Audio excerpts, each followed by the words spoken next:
Today we're going to talk about what intervention actually is and what the acronym RTI means. So let's go ahead and get started. We are sponsored by Revive Technologies. And so, what is intervention? It is targeted, specific instruction provided to address specific skill deficits. Okay, so what does that mean? Basically, in the classroom, your child's teacher is providing core instruction. They are providing instruction to the entire class. For those students who struggle in a particular area, whether that's decoding, actually being able to sound out the words, or if they're struggling with a particular math concept, the teacher may pull students into small groups or one-on-one to work with those students directly on the difficulties that they're having with gaining those skills. That is intervention. Intervention is directed exactly at what the child needs, where they're having difficulty beyond the general instruction. It can be, as I mentioned, provided by the classroom teacher, or it may be provided by a teacher who specializes in intervention, depending on the needs of the child and how strong they are. And it can be provided for academic skills, as I mentioned, but it can also be provided for functional skills, also social emotional skills, and then speech as well.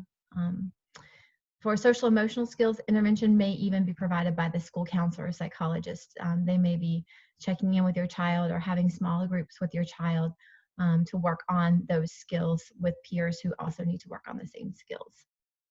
So what is RTI? RTI stands for Response to Intervention. And what that means is that we're measuring how much the student is responding to the intervention. So we're looking for numbers here. We plot out where the student begins as far as, say, something like how many letters they're able to identify and identify the sounds that the letter makes. And then we're looking for that growth. They started here on this week, on this date. Where are they, a week later or 2 weeks later or so on. And we're using this this number to compare to a certain amount of time. It may be the time left in the quarter, it may be time left for this semester, for this school year, to see if they're on track to catch up.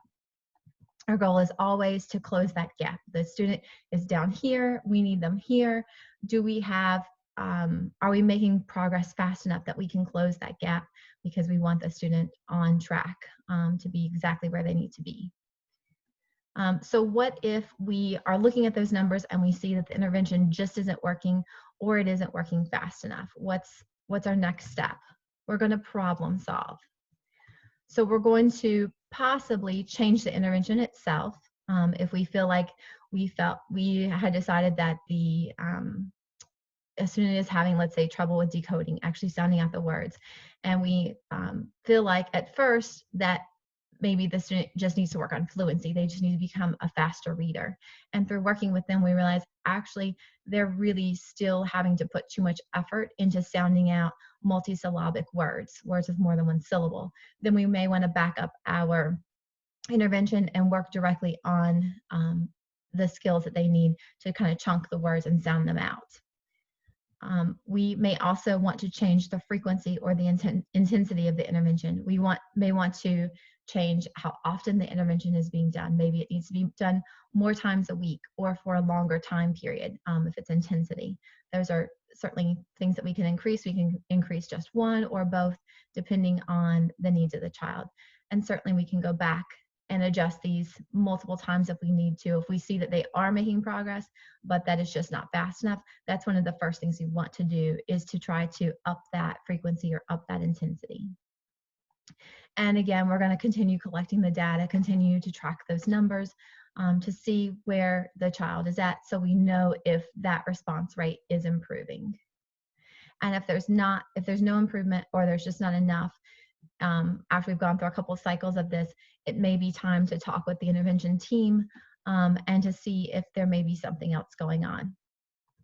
Well, that's it for intervention and RTI. I hope this answered your questions, and I hope that you'll join us for our next webinar, where we're going to talk about the differences between a 504 and IEP. Thank you.